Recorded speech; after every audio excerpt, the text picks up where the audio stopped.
Daawwattoota OMN oduu ijootiin isinitti himama. Hiikamuu hooggantoota siyaasaa Oromoo gaggeessitoota KFO fi gaazexeessitoota OMN ilaalchisuun ajajni olaanaa ABO ibsa baase. Namoota hiikamaniif ergaa baga baatanii kan dabarse ajajni olaanaa ABO kumaatamni ammallee hidhaa jiraachuun hedduun hidhaatti baafamanii ajjeefamaa jiraachuu fi namoonni itti fufiinsaan qabamanii hidhaatti guuramaa jiraachuu ibsee jira.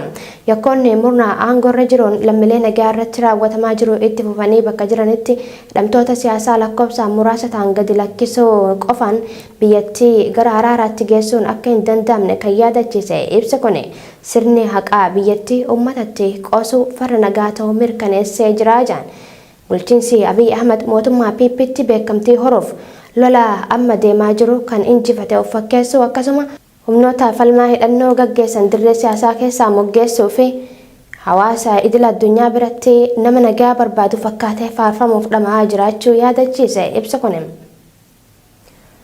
Qondaalonni adda bilisummaa Oromoo olaanoon obbo Abdii Raggaasaa Mikaa'el Booran Kennasaa Ayyaanaa Lammii Beenyaa Daawit Abdataa Battee Urgeessaa fi kanneen mana hidhaatti hafan cufti hatattamaan akka gadi dhiifaman qeerroowwan kutaalee Oromiyaa adda addaa irraa yaada isaanii OMN'f kanneen gaafachuu itti fufanii jiru.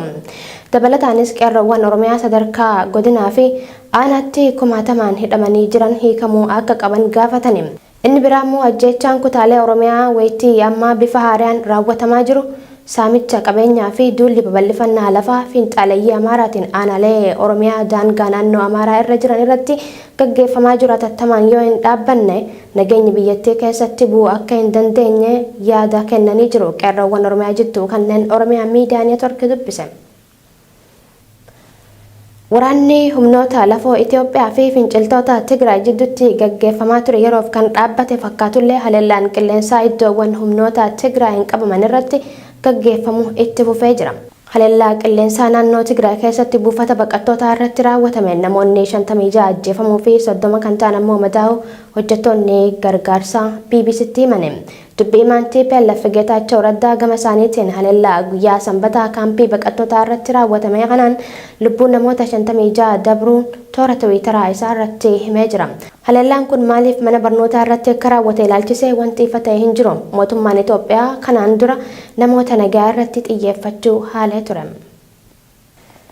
Ijooteenya xumuraatiin baqattoonni Oromoo biyya Yaman magaalaa Adan keessa jiran rakkoo fi gidiraa keessummeessaa jiran keessatti hidhaa hiikamuu hayyootaa fi hidhamtoota siyaasaa Oromootiif gammachuu itti dhagahame ibsatan. Guyyaa kaleessaa baqattoonni kunneen iddoo jiraachaa jiranitti walitti qabamuun miira gammachuutiin maqaa Jawaar Mohaammed Baqqalaa Garbaa Hamzaa Booranaa Dajanee Xaafaa fi kanneen biroo yaamaa dhiichisaa oolan. Akka fi haala addeessaa keessa jiru mara keessattuu waa'ee hayyoota keenyaa kunneen mana hidhaa jiranii takkaa dagannee hin beeknu kanneen jaan lammiileen kunneen hayyoota keenya kanneen hafan qondaalota adda bilisummaa Oromoo dabalatee kanneen shiraan hidhaman hundi akka baaneef uummanni Oromoo qabsoo jalqabe itti fufuu qabaas jaane. Hayyangaa daawwattoota OMN oduun ijoon sa'aatii tanaaf qabanne san gammaatti daawwattanidha. Babal'inni oduu tanaa oduu teenyatan idilee keessatti galgala kan isiniif dabru ta'a.